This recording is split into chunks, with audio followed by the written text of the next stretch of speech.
Olá pessoal, tudo bem? Mais um Ludicas para vocês hoje. Como é que está as férias? Tudo certo? Estamos aproveitando? Estamos jogando bastante? Beleza. Pessoal, hoje estou aqui para mostrar para vocês um outro jogo bem interessante que é o Dixit, certo?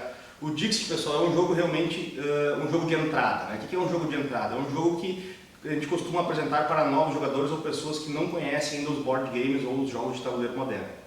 O Dixit, pessoal, é conhecido como sendo um dos melhores jogos festivos, jogos dos party games, né? Jogos para se jogar num encontro de amigos, num jantar entre amigos, jantar com a família, é muito interessante.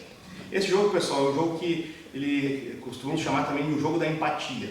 É um jogo em que você vai ter que tentar descobrir o que os seus amigos, o que os seus familiares conhecem ou pensam de alguns assuntos interessantes. É um jogo que precisa também bastante atenção, mas se diverte absurdamente jogando o jogo, certo? Bora conhecer então um pouco das regras e dos componentes do Dixit. Então esse aqui são os componentes do Dixit, certo? Que é composto por um tabuleiro muito simpático, onde os marcadores de pontos dos jogadores são coelhinhos, né? Que ao longo do jogo vão andando nas casinhas para marcar os seus pontos. Aqui preparei uma partida para 4 jogadores, o jogador rosa, o verde, amarelo e o azul, certo? Cada jogador recebe essas fichinhas com a numeração de acordo com o número de jogadores e 6 cartas do baralho, certo? Esse jogo, pessoal, consiste então, um jogador, o jogador inicial, ele escolhe uma das suas cartas, ele olha a sua carta de forma secreta e as cartas desse jogo, pessoal, são cartas com ilustrações bastante criativas e bastante diversas e cada jogador então recebe, são cartas totalmente variadas. Vamos supor aqui que o jogador azul, o jogador inicial, ele pega esta carta que está na sua mão e ele tem que pensar em um tema, uma frase, um filme, uma música, o que ele achar melhor que seja uma referência para ele dessa carta. Então vamos supor aqui que o jogador azul, ele escolheu essa carta e ele fala então como tema dessa carta o filme Cisne Negro, certo? E aí então ele fala Cisne Negro e coloca a sua carta virada para baixo aqui no centro da mesa. O jogador rosa escolhe uma carta, aqui eu vou pegar uma carta aleatória e coloca aqui. O jogador rosa ele tem que escolher uma carta entre as 6 que ele tem que seja também próximo ao tema e que possa enganar os outros jogadores com o tema Cisne Negro. Então ele escolheu uma carta qualquer aqui que lembre para ele Cisne Negro. O jogador verde faz a mesma coisa, escolhe uma carta que para ele lembre o Cisne Negro e o jogador amarelo também que escolhe uma carta que lembre para ele o Cisne Negro. Então o jogador azul embaralha essas cartas, certo? E dispõe elas aqui em ordem. Então ele coloca aqui, ó, esta é aqui a carta número 1, esta é a carta número 2, essa é a carta número 3 e essa aqui é a carta número 4.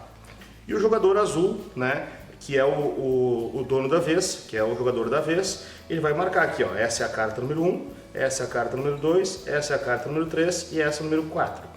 Aí os outros jogadores, então, de forma secreta, vão esconder as suas fichas de numeração aqui, certo? E cada jogador de forma secreta vai escolher qual é a carta que eles acham dessas 4 cartas, que é a carta que o jogador azul colocou, né? Então, por exemplo, vamos supor que o jogador rosa escolheu essa ficha para ser a carta que ele acha que é do jogador azul. O jogador verde escolhe essa carta para ser a do jogador azul e o jogador amarelo escolhe essa carta. Depois que todos os jogadores já votaram, certo? A gente revela. Então, o jogador rosa votou na carta número 2. O jogador verde também votou na carta número 2. E o jogador amarelo votou na carta número 3. Então vejam, o jogador rosa e o jogador verde acertaram a carta que era do jogador azul. E o jogador amarelo errou a carta que é do jogador azul, certo? Nesse caso aqui então se conta a pontuação. Vejam bem, o jogador azul ele conseguiu enganar o jogador amarelo.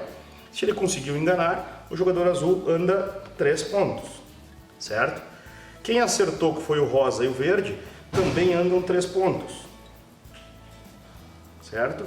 E o dono dessa carta aqui, que agora eu não sei quem é, vamos supor que seja o jogador verde, recebeu um voto. Então o jogador verde também anda 1 ponto porque recebeu um voto do jogador amarelo, certo, pessoal? E o jogo vai se desenrolando da mesma forma, então ao final da rodada se recolhe essas cartas, certo? Cada jogador recebe mais uma nova carta. E o jogador agora que fala o tema e puxa a primeira carta vai ser o jogador seguinte, por exemplo, o jogador rosa. E o jogo vai se desenrolando da mesma forma até que algum jogador chegue aos 30 pontos. O jogador que primeiro chegar aos 30 pontos é o vencedor. Bom pessoal, então como vocês viram aí, o Dixit é um jogo com uma arte muito bonita, as cartas, as imagens são todas muito bem trabalhadas e cada carta, pessoal, parece que tem uma interpretação um pouco diferente de acordo com o jogador. Muitas vezes acontece a gente estar jogando numa roda de amigos e uma carta aparecer, como eu mostrei antes para vocês, o cisne negro, e para outra pessoa a referência muda. Então a rejogabilidade desse jogo também é muito interessante, muito fantástica. Galera, esse jogo também é bem interessante de se jogar com pessoas, talvez não amigos tão íntimos, mas conhecidos. É um jogo que tem de aproximar as pessoas porque você vai conhecendo um pouquinho mais as pessoas. É um jogo que se diverte horrivelmente, né? Muitas risadas em rodas de jogo de Dixit, né? É um jogo bastante simples, é um jogo barato de se conseguir, é um jogo que tem também diversas expansões, então existem expansões que trazem conjuntos de cartas diferentes para você aumentar então a questão da rejogabilidade. Certo, pessoal? Então tá aí para vocês o Dixit, certo? Espero que estejam aproveitando as nossas dicas e até o próximo Ludo Dicas. Valeu, pessoal!